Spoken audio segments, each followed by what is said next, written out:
Nervous and excited. Fantastic. Yeah. Very good.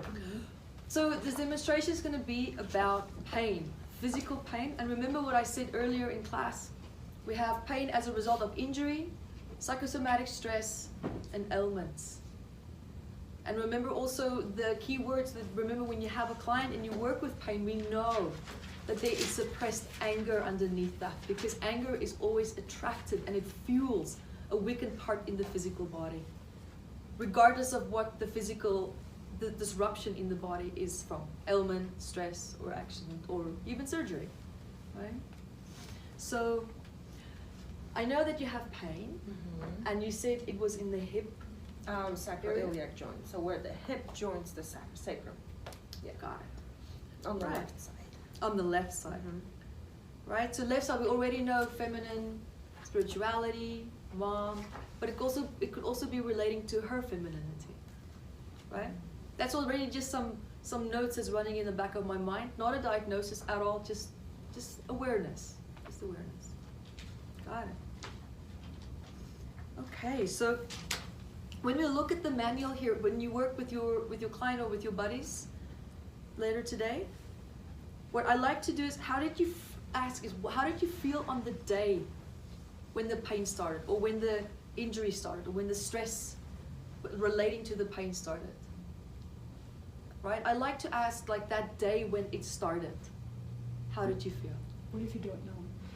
That's okay, but that's why I ask as well, more or less when did the pain start? I don't mean the exact day. No, not the exact day. I mean more or less when you know when that started, and then you also ask 6 months back. You know, let's see what was the pattern. What was the emotional stress that was weighing down on you, right? So we know it's hip pain, left side. Right, so when did this start for you? I had an injury on that side maybe 7 years ago. I had a pain for maybe 2 weeks max. And it started flaring up again about a little over a year ago. And since then I had it every day. Got it.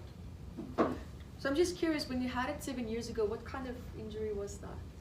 I was walking downstairs with a vacuum cleaner in one hand and a trash can in the other, and I wanted to set it on the floor, and I twisted wrong, and and I got stuck there. Yeah. I'm just curious, how were you feeling, you know, with the trash in your hand and the vacuum cleaner and having to do all these things Absolutely that women are supposed to be programmed to do? I remember very clearly that for some time around that time I was very frustrated with not living This is up, where you already listened. not living up to my potential, not being fulfilled, being stuck. Like, is the my life till the end of my days? Lacking something more meaningful. I was stuck. Okay, so you felt stuck in what else? Unsupported. Got it. What else? Misunderstood. And how did it make you feel when you were misunderstood? Unimportant. Small. Here we go. What else? You're doing great. It's okay. Take your time. Sometimes angry that I had desires. She felt angry because she had desires. But what she's actually saying is, I feel powerless because I can't have what I want. So my question to you is, why did you feel that you can't have what you want? And I'm not saying this is what it should be. I try to challenge them a little bit just to see which way we can push this to get the maximum of emotions, core emotions out. I am a giving person, so at that time, others would be more important. And I was supporting my ex-partner with his business ventures. So I was we call it house chicken. You're a wife. You're supposed to do this and support your husband, and he does his own thing, and that was Caveman and cavewoman mentality. Yes, yeah. yeah, and I felt totally not supported by friends. I wouldn't tell my mom about it because that's something that you're ashamed of.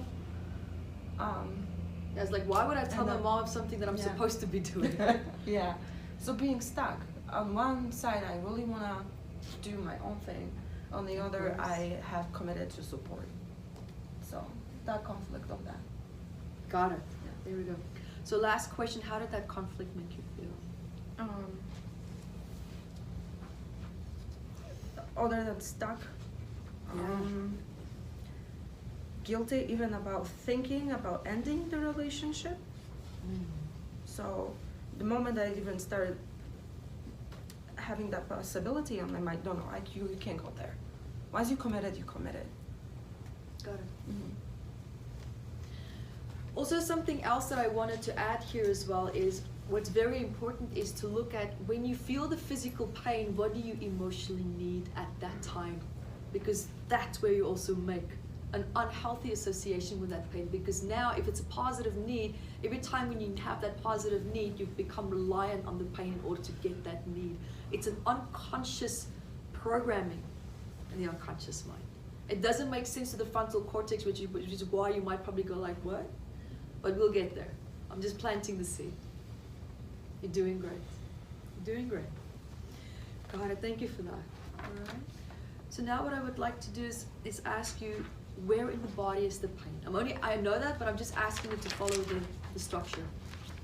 In the sacral area, you're very localized. Got it. And when you feel those feelings of, the guilt and the unsupported and feeling stuck, how does your body physically react? I'm both frozen and I want to disappear and go on the ground. I didn't even... Perfect. See, you don't have to ask someone what's their instinctive responses because it confuses the client. Just ask, what is your physical body's reactions? To freeze and to hide. She just wants to go away. Perfect. So freeze in and hide, right? You're doing great, Monica. You're doing really good, okay?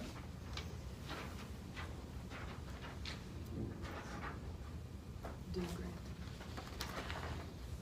And then we also ask, during those times when you were in those circumstances, and I would like you to add the circumstances that was upsetting to you after that as well. Thinking of that, just keeping that in mind. What was your most dominant positive need during that time? Unconditional support. Beautiful. Unconditional support. Because that's what she was giving so much. Because remember what I said on day one as well, we often give the very thing that we need the most. We teach what we need to learn the most. You're doing great, that's perfect. That's perfect. Okay.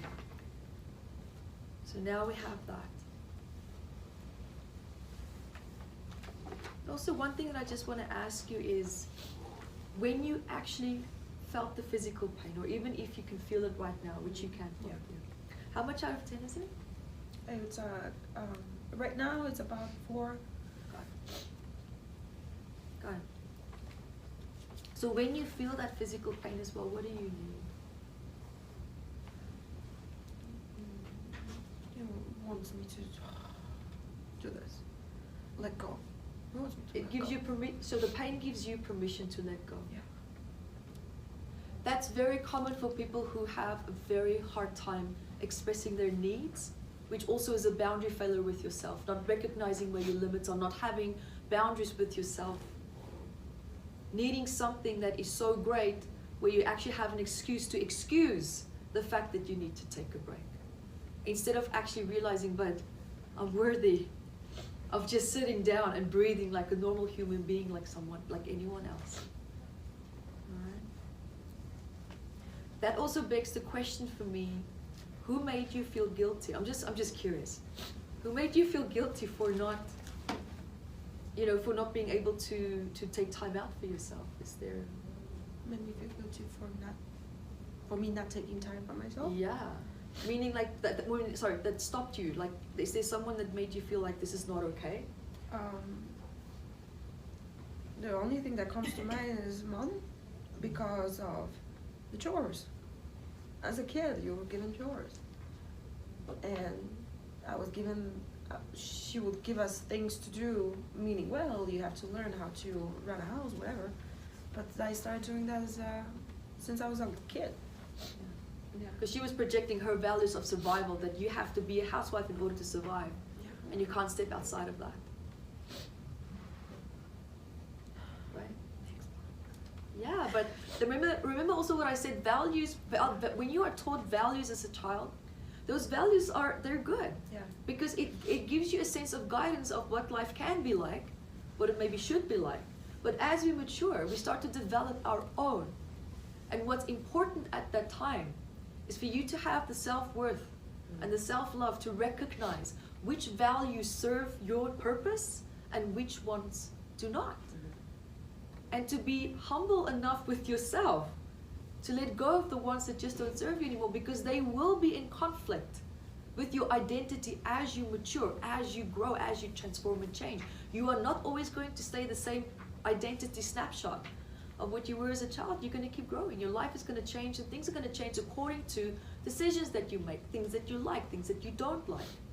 And it's going to be different to that of your parents. So your beliefs and values needs to be in alignment with what you want to create. And if it means that maybe your mom's values actually serves you positively, awesome. That's okay. But if something is going to create you discomfort, then we have a problem. Okay? And remember what I said, we don't create a problem where there is no problem, but in this case, it's causing emotional pain and distress for her because it's not in alignment. But she's holding on to it out of respect for her mom, not wanting to make her mom feel that what you taught me is not important anymore. It is. But now it has just, it served its purpose. And that's the beauty of it. But it's now realizing that I'm allowed to let go. And I can still love and respect my mom. I can let go of this value and not lose my mother's love. Because that is ultimately what it most likely could be boiling down to. I get it, right? Okay, you're doing great. You're doing so great. Got it. Perfect. So,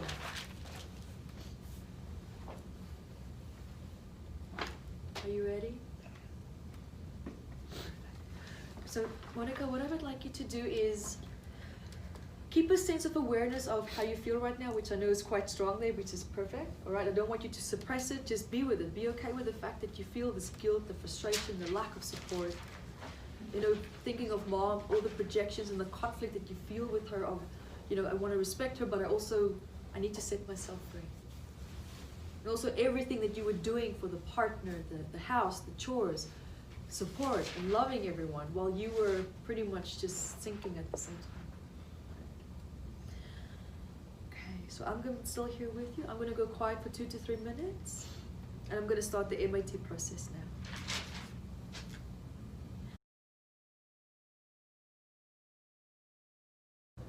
When you're ready, you can gently come back to me.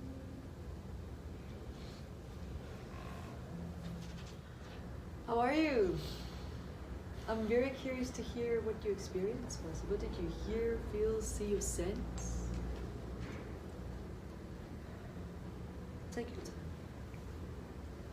At the beginning, when you started this healing, I felt a tremendous need to say I'm so sorry. But then when I just felt the hot water go over me, I got so hot. And then I noticed the light in the room. I don't know if the sun started shining brighter or something. I don't know. I'm out of words. I need some words to help me to know if you're okay. I took a picture of her in bliss, so Oh, it was good. a stark difference before Right. and Nice. after, yeah. That's okay. I felt that I was given a permission. It felt like I am giving a little gift.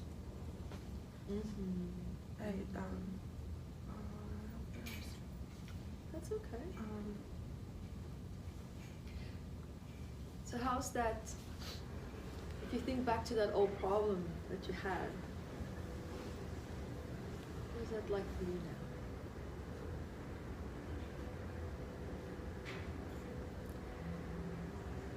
It feels better, but I don't think we're done. That's okay. Perfect.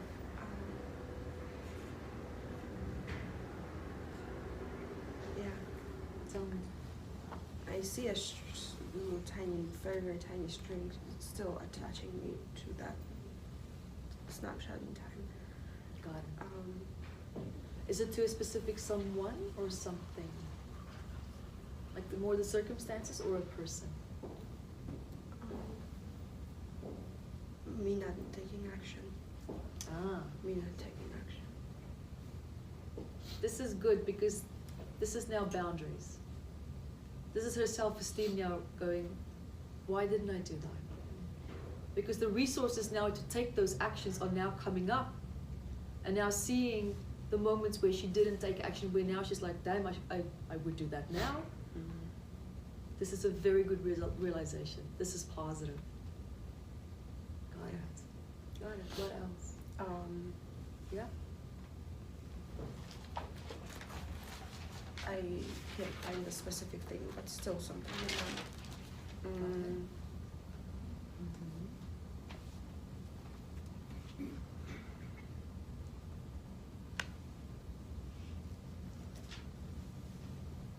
Take your time. Maybe it's connected because it's like if I told her and involved her in my misery, I would have support. And I wouldn't be in this little bubble, just me. Maybe it's, I'm just gonna throw it out there, guilt about not involving family. Got it. And reaching out for support. And the closest person will be my mom. Yeah. Because now you're seeing her from a different perspective as well. Yeah. Yeah. At first, you just wanted to please her, but now you actually see, wow, my mom could have been a source of support. That's a beautiful shift. Okay, we're gonna do a plot twist. Just a quick question before we do the plot twist. How's your left side doing? It's not as sharp. There's still some residue. God, it's for such a long time, but I could feel exactly where it is, and I was just like. It's more like a blandness. Yeah. Nice. Close your eyes. Nice deep breath. That's it. Just let go of the image. Gently come back to me.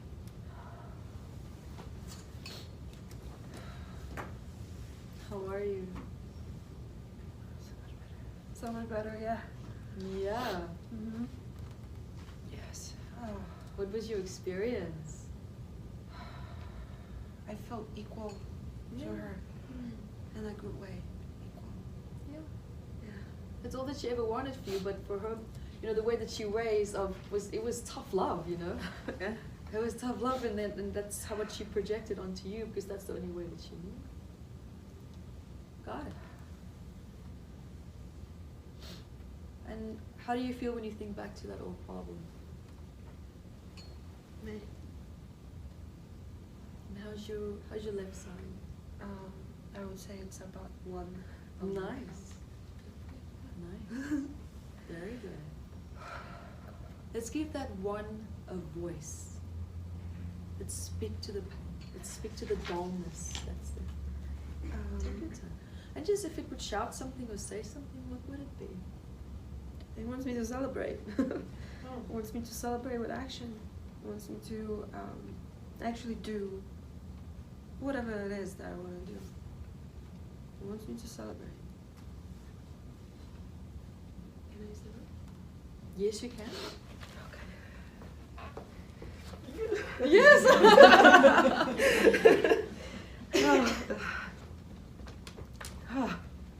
That's a good reaction to get rid of discharged energy. I know what I said after a session, you shouldn't go like, yeah, la, la.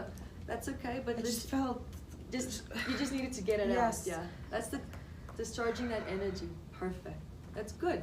Remember, that's an instinctive response, whether it was fighting or hiding or running or whatever, or all of them. The physical body just needed to take action. That's why a lot of people, they go for a walk after a healing, or if they had an argument, they need to discharge that energy, like just walk it out, because the body needs to release that instinctive response. Let's go back to the head. What's happening there?